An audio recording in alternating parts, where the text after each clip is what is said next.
gue udah jelasin sedikit sih di TikTok gue yang bilang ya ketika kemunculan Pak Purbaya awal-awal banget, kalau dipikir lagi itu rasanya mengingatkan kita akan hal kejadian dulu setelah kepemimpinan seorang sebelumnya yang lama. Bu Sri Mulyani cukup lama juga memimpin, kebetulan datang sosok baru ya rame banget dibahas. Gue bahas ini di YouTube, trafficnya oke, di TikTok juga ya oke juga, dikit sih tapi nggak setinggi di YouTube. Em, Kenapa gue bahas nostalgia? Karena jangan lupain sesuatu dalam kehidupan itu punya pola dan berulang.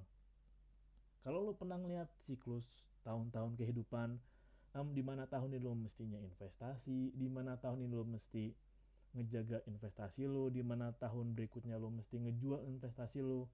Kalau lo pernah ngeliat grafiknya, ada pengulangan yang sama. Sama kayak sejarah ya, sejarah tuh akan mengulang hal yang sama sampai kita belajar dari sejarah itu sendiri. Gue mau sedikit, gue udah bilang sedikit bahwa rasanya nostalgia karena ngelihat Pak Purbaya waktu muda, gondrong, ya mengingatkan kita akan seseorang lah. Ya seseorang, ya gue nggak tahu beliau suka musik metal juga atau enggak, gue nggak tahu. Apakah saat masih muda beliau penampilannya sederhana? Ya nggak tahu juga. Belum ada informasi sampai ini dibuat. Dan ya polanya sama kan. Ketika awal-awal muncul, anaknya beliau rame, rame langsung. Mungkin kalau yang dulu kemunculan anaknya beliau tuh nggak seumuran anaknya Pak Purbaya deh kayaknya ya.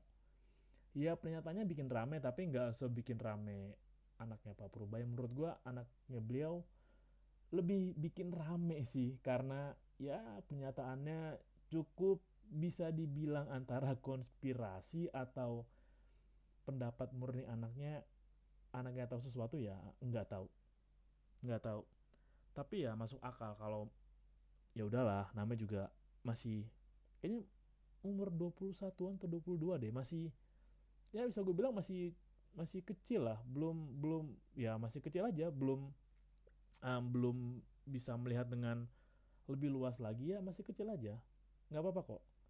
Dua pola ini sama, dan tambahan terakhir adalah ya seperti harapan yang baru dari setelah kepemimpinan yang ada, dan rasanya kayak berkonflik lagi dengan orang sebelumnya.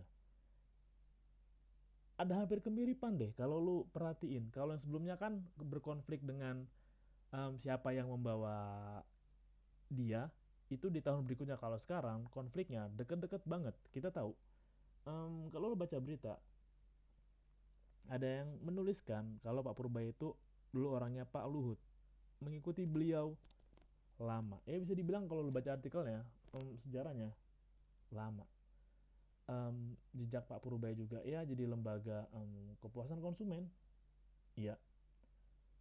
Kemudian ya beliau baru sebulan muncul, dan ya kalau yang dulu bikin rame karena gaya sederhananya, selera musiknya, kalau sekarang ya pola hampir miripnya adalah makannya sederhana nih. Kalau dulu penampilan, sekarang makannya.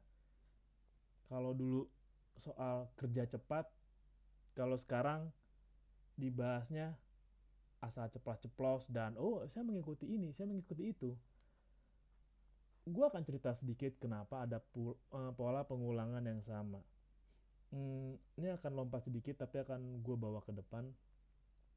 Kita tahu Bu Sri Mulyani kalau secara tahun kepemimpinan beliau di keuangan lama sekali. Awal-awal Bu Sri Mulyani memimpin, ya beliau cukup handal karena beliau juga ditarik oleh Bank Dunia kan sebelumnya, dan ya seperti kita tahu, hmm, FYI aja, kalau seseorang terlalu lama memimpin di posisi yang tinggi, betul kedalaman orang tersebut atau ya mempelajari salah-salahnya, detail-detailnya akan semakin paham. Namun di satu sisi kepekaannya akan berkurang. Gue berbicara dari pengalaman deh. Gue berbicara dari pengalaman.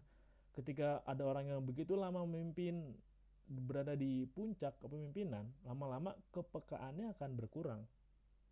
Ya dampak dari terlalu lama terlena kenyamanan sampai ya pertimbangan yang harusnya dilihat jadi ya yang penting cuan cuan cuan cuan, yang penting keuntungan keuntungan keuntungan, itu satu. Dan berikutnya, pola yang hampir sama ini kan terjadi sekarang. Beliau memang, Pak Purbaya baru memimpin 1 bulan. Kita juga dulu ngelihat nostalgianya sama kok, baru memimpin sebentar udah langsung gerak cepat, ina ini itu. Ya kita tahu yang dulu itu juga di periode pertama oke, di periode kedua ngaconya terlalu banyak, terlalu wadididau ngaconya, sampai ya lo tahu sendiri, utang wush bengkak, beresiko banget ke korban KRL. Gue udah pernah bikin episodenya betapa bahayanya kalau utang wush itu nggak diselesaikan, nggak dicari caranya.